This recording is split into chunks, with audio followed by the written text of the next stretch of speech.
One of the biggest questions is that you're probably going to have is, where do I get images?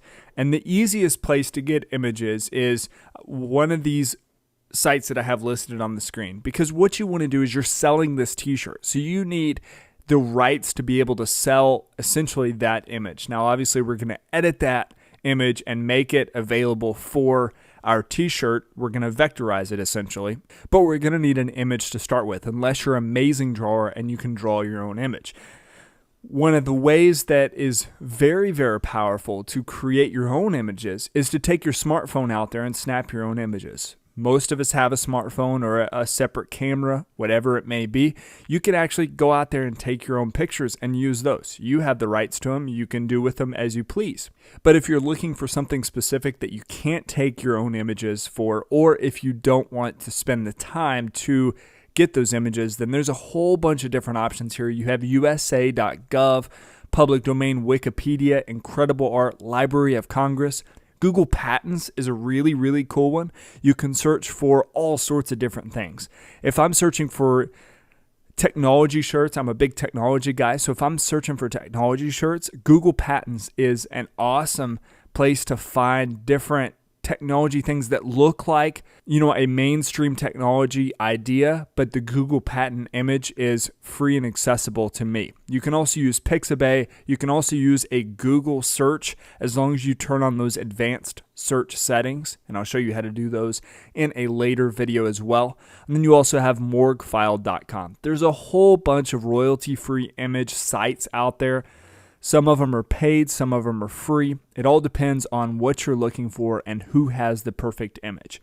If you're creating a t-shirt, it's really not a bad idea to pay for images as well, if you find an image that works best for you. But as long as you have an image that you want to create, I'll actually show you how to take that and vectorize it.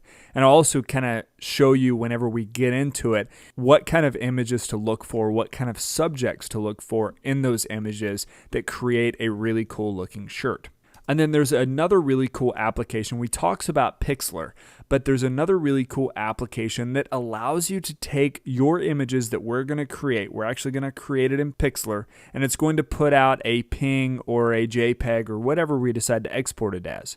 And then you'll remember that that is not a vectorized image, and we want a vectorized image. So there's actually an online application that is called Vector Magic that allows us to convert the image to vector, any image.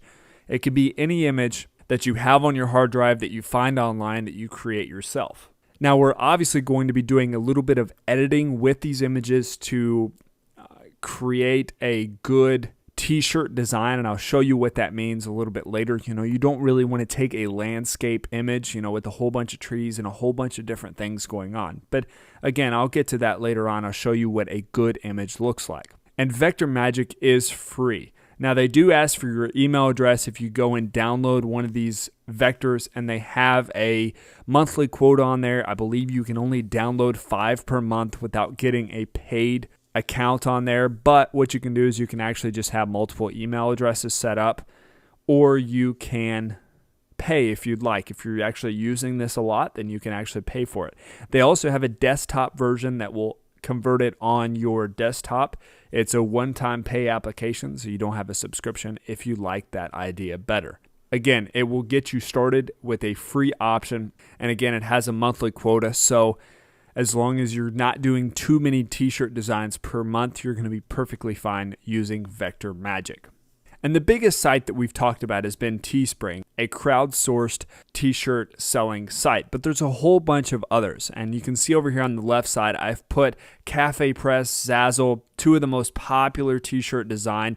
They're also the most expensive, but they have the most traffic on there. There's also Spreadshirt, Redbubble, Custom Ink, Printfection, Uber Prints, Threadless, and Ooh Shirts. Ooh Shirts is super, super cool, and it's super, super powerful. They allow you to order shirts in bulk versus single order, so you can actually order 10, 20, 30, 50, however many you want, and obviously the price goes down as well because the initial setup cost is spread over those 50 shirts.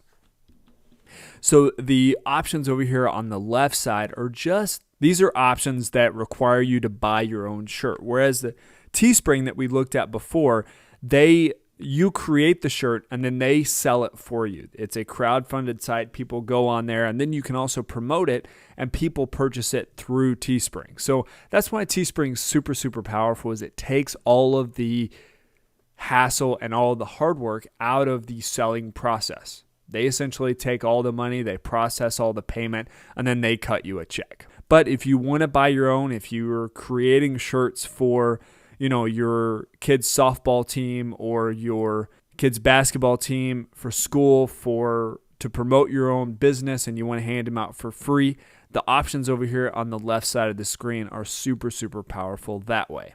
So what we're going to do in the next video is we're actually going to take a look at the image search and the image design process. And I'm going to show you what images to look for, what things in images to look for, and kind of how to find a good t-shirt design image that you can use. So I'll see you there.